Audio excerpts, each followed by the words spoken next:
அஸ்ஸலாமு அலைக்கும் வரஹ்மத்துல்லாஹி வபரகாத்துஹு.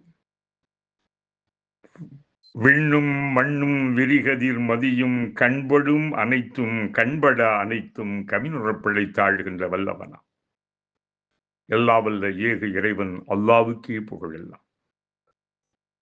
அகிலத்தின் அருள்கொடை அழகிய முன்மாதிரி வழிகாட்டும் மணிவிளக்கு நம் உயிருக்கு மினிய உத்தமர் அண்ணல் முஹம்மது ஸல்லல்லாஹு அலைஹி வஸல்லம் அவர்கள் மீதும் அவருடைய வாழ்க்கையை பின்பற்றி வாழ்கின்ற நன்மக்கள், நேர்த்திமிகு நேரலையில் பங்கேற்றிருக்கின்ற நேயர் பெருமக்கள் உங்கள் அத்தனை பேர்கள் மீதும் எல்லா வல்ல இறைவனுடைய அன்பு மருளும் பொழியட்டுமாக. அன்பு மிகுந்தோரே, அண்ணல் முஹம்மது ஸல்லல்லாஹு அலைஹி வஸல்லம் அவர்களை பற்றிய சிந்தனை செய்திகள், பொதுவாக அண்ணல் நபிகளார் அன்றாட வாழ்க்கையில் நமக்கு மிகுந்த வெளிச்சமாக இருக்கிறார்கள். ஏதோ ஒரு காலம் ஒரு நேரம் என்றல்லாமல் நம்முடைய வாழ்க்கையின் அனைத்து நிலைகளுக்கும் செயல்களுக்குமான ஒரு மிகச்சிறந்த முன்மாதிரியாக அருட்கொடையாக இருக்கிறார். அவர்கள் மனித குலத்திற்காக வேண்டி உழைத்தார்கள். மனிதன் இந்த மண்ணுலகில் மட்டுமல்ல, அவன் நிரந்தர விண்ணுலகிலும் வெற்றி பெற வேண்டும் என்பதற்காக வேண்டி செய்திகளை சொன்னார்கள். அந்த செய்திகள் கூட அவர்களாகவே விரும்பி தேர்ந்தெடுத்துக் கொண்டதல்ல. எல்லா வல்ல ஏக இறைவன் அவர்களை உவந்து தேர்ந்தெடுத்து இந்த உலகிற்கு அறிவித்தான். ரஹ்மத்துல் லில் ஆலமீன், அகிலங்களின் அருள்கொடை, உஸ்வத்துன் ஹஸனா, அழகிய முன்மாதிரி.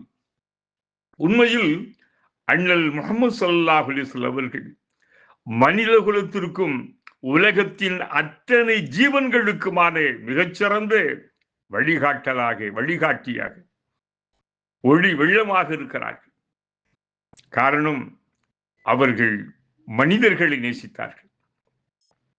அவருடைய உள் உணர்வுகளை அவர்கள் மதித்தார்கள்.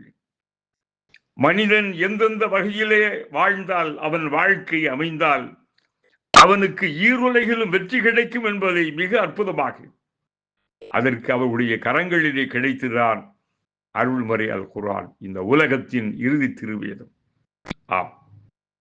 பெருமானாரை பொறுத்தவரை பிறருக்கு மற்றவர்களுக்கு உபகாரம் செய்வதிலே மிகுந்த அன்புள்ளவர்களாக இருந்தார்கள், பேருள்ளம் கொண்டவர்களாக இருந்தார்கள். தமிழத்தில் எத்தகைய செல்வங்கள் இருந்தாலும் கூட கேட்டு வருகின்றவருக்கு இல்லையெனாது வழங்குகின்ற வள்ளல் குணம் கொண்டவராக இருந்தார்கள் நபிகளார். விரைவிலே மண்ணில் வாழ்கின்றவர்கள் மீது இறக்கப்படுங்கள், விண்ணில் இருக்கும் இறைவன் உங்களுக்கு அருள் புரிவான், இறக்கப்படுவான். அற்புதம். நபிகளாருடைய வாழ்க்கையிலே பல செய்திகளை நாம் பார்க்க முடிகின்றது. இறைவனுடைய வசனமான வஹ்சினு இன்னல்லாஹ யுஹிப்புல் முஹ்சினீன், மற்றவருக்கு உபகாரம் செய்யுங்கள், உபகாரம் செய்வோரை நிச்சயமாக இறைவன் நேசிக்கிறான்.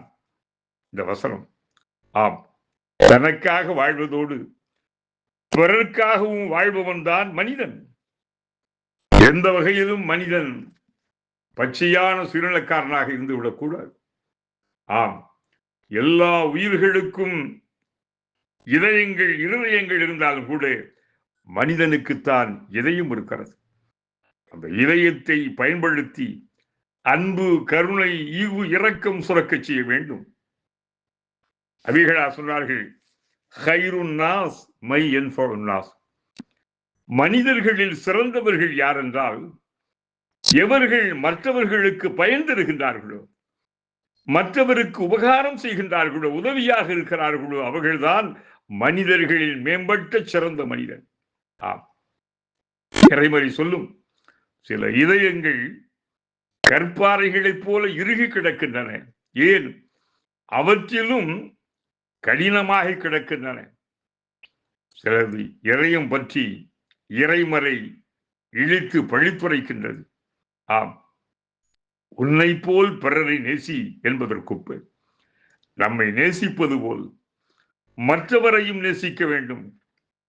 தான் விரும்புவது போல் தனது சகோதரனுக்கும் விரும்பாதவர் நிறைவான முஸ்லிம் அல்ல என்றார்கள் நபிகளார். பெருமானார் பேசிய பேச்சுக்கள், அவர்கள் மொழிந்த பொன்மொழிகள், இந்த பொன்மொழியில் சகோதரன் என இறை தூதர் இயம்பி இருப்பது உடன் பிறந்த சகோதரனை மட்டுமல்ல, பிற மனிதர்களையும் தான். தான் எல்லாம் பெற வேண்டும், வசதி வாய்ப்புடன் இருக்க வேண்டும் என ஆசைப்படும் ஒவ்வொரு மனிதனின் இயல்பு இதுதான்.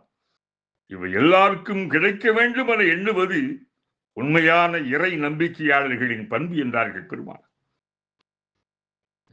இரக்க குணத்துடன் பிறரை நோக்குவதும் உதவுவதும் இறைவனுக்கு விருப்பமானதாகும். எல்லா வல்ல இறைவன் அருளாளனாகவும் அன்புள்ளவனாகவும் இருப்பதால் அவனால் படைக்கப்பட்ட மனிதர்களும் அவ்வாறு இருக்க வேண்டும் என விரும்புகின்றார். அருங்குணங்களின் பிறப்பிடமாக இருக்க சிந்தனையின் எழிலுருவாக அண்ணல் நபிகளார் முஹம்மது ஸல்லல்லாஹு அலைஹி வஸல்லம் அவர்களை இறைவன் அறிமுகப்படுத்தினார். மனிதர்களுக்கு ஒரு அடுக்கொடையாக, அழகிய முன்மாதிரியாக ஒரு வாழ்க்கை அமைந்திருக்கிறது. ஆம், விவரம் தெரிந்தது முதல் பிறருக்கு உதவும் நிலையிலேயே அவர்களது வாழ்வு இருந்தது. அனைவரையும் ஒன்று போல் நேசித்தார்கள். அன்பும் கருணையும் அவர்களில் ததும்பின. சின்ன சின்ன பறவைகள், சிற்றெரும்புகள் மீதும் பரிவு காட்டியிருக்கின்றார்கள். தோழர் ஒருவர் ஒரு பறவை குஞ்சு ஒன்றை தன் போர்வையிலே வைத்து எடுத்து ஒன்றரை பார்த்துட்டே, கருணை நபிகளார், இது பார் தோழரே, இதில் ஒரு விளையாட்டை காட்ட வேண்டாம், தாய் பறவையோடு இந்த குஞ்சு பறவையை கூட்டி சேர்த்துவிடு என்று கட்டளையிட்டார்கள். எறும்பு புற்றில் சிறுநீர் கழிக்க வேண்டாம், உயிர்களை நெருப்பிட்டு புசிக்க அதை சாகடிக்க வேண்டாம் என்றும் எடுத்துரைத்தார்கள். அரபு நிலத்தின் அதிபர், ஆண்டவனின் திருத்தூதர், பெரும் பொறுப்புகளை சுமந்து வந்த பேருண்மையாளர் சின்ன பறவை சிற்றெரும்பின் வாழ்விலும் கவனம் செலுத்தி அவற்றை காக்க கட்டளையிட்டிருக்கிறார்கள் என்றார். அவர்களின் இதயத்தில் சுரந்த கருணையும் அன்பும் பரிவும் என்னவென்று சொல்வது? மனிதர்களின் நலனில் மாணவிகளாருக்கு பெருமக்கறை இருந்தது. அன்றை வீட்டாரை அதிகம் நேசிக்க சொன்னார்கள். அவர்களிடம் அன்பாக நடந்து கொள்ளுமாறு அறிவுறுத்தினார்கள். அன்றை வீட்டார் யாராக இருந்தாலும் அவர்கள் நல்ல விதமாக நடந்து கொள்ள வேண்டும்.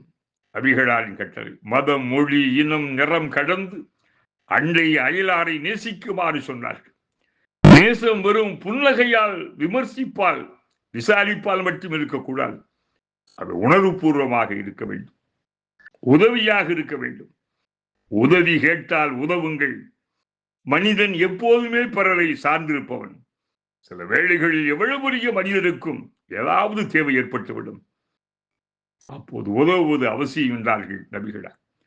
தேவை அறிந்து கேட்காமலேயே முன்வந்து உதவுவது உயர்ந்த பண்பாகும். சிலர் வெட்கப்பட்டு கூச்சம் கொண்டு வாய் திறந்து கூறாதிருப்பது. அவ்வாறானவர்களை உணர்ந்து தெரிந்து உதவுதல் வேண்டும் என்றார்கள். கடன் கேட்டால் கடன் கொடுங்கள் என்றார்கள் கருணை நபிகளார். சிலர் அவசியமின்றி அடிக்கடி கடன் கேட்டுக் கொண்டிருப்பார்கள். எங்கே மற்றவர் தம்மிடம் கடன் கேட்டு விடுவாரோ, நம்மிடம் அதிக பணம் இருப்பதை நினைப்பாரோ என்பதற்காக இவர்களிடம் மிக கவனமாக இருக்க வேண்டும். ஆனால் உண்மையிலேயே சிரமப்படுகின்றவர்களுக்கு கடன் கொடுத்து உதவுவது மிகச்சிறந்த உதவியாகும். துன்ப வேளைகளில் நிவாரணம் அளியுங்கள். நோயித்தால் நலம் விசாரியுங்கள். அவர் மரணமடைந்தால் இறுதி சடங்குகளில் கலந்து கொள்ளுங்கள். அவருக்காக பிரார்த்தியுங்கள். இதுவும் இறை தூதரின் மனித உறவு மொழிகளாகும். துன்பம், சோதனை, துயரமான வேளைகளில் அண்டை வீட்டாருக்கு இயன்றளவு துணை இருக்க வேண்டும். ஆறுதல் கூறுவதோடு அவர்களது இழப்பை ஈடு செய்ய வேண்டும். அவர் நோய்வாய்ப்பட்டால் நலன் விசாரிப்பதோடு, வசதியற்றவராக இருந்தால் மருத்துவ செலவு செய்வதோடு நல்ல மருத்துவரையும் சிபாரிசு செய்ய வேண்டும். உண்மையான விசாரிப்பு அவருக்கு உதவுவதுதான். ஆம், நல்ல ஆலோசனைகளை அவருக்கு நாம் சொல்ல வேண்டும். உண்மைதான். துன்ப வேளைகளில் நிவாரணம் அளியுங்கள். நோயுற்றவனை நீங்கள் சந்தியுங்கள். நல்லவை நடந்தால் வாழ்த்து கூறி மகிழ்ச்சியை தெரிவிக்க வேண்டும். அவரது அழைப்பை ஏற்று விருந்தில் கலந்து சிறப்பிக்க வேண்டும். உள்ளன்பை உவகையுடன் தெரிவிக்க வேண்டும். மனம் திறந்து நட்பு பாராட்ட வேண்டும். நட்பை மிக வெளிப்படையாகவே சொல்லிவிட வேண்டும். இனிய பண்பாளர்களே, இறை தூதர் இந்த உலகிற்கு தந்திருக்கின்ற செய்திகள் ஏராளம் ஏராளம். அது மனிதகுலம் பின்பற்றுகின்ற போது அதற்கு முன்னோடியாக இந்த முஸ்லிம்கள் தன் வாழ்க்கையிலே சொல் செயல் நடத்தை கொடுக்கல் வாங்கலிலே கொண்டு வருகின்ற போது நிச்சயமாக மனிதகுலம் உய்யும், நன்மை அடையும். எல்லாவல்ல அல்லாஹ் நாம் அனைவருக்கு அல்வாராக. வாஹிர் தஅவானா அல்ஹம்துலில்லாஹி ரப்பில் ஆலமீன். அஸ்ஸலாமு அலைக்கும் வரஹ்மத்துல்லாஹி வபரகாத்துஹு.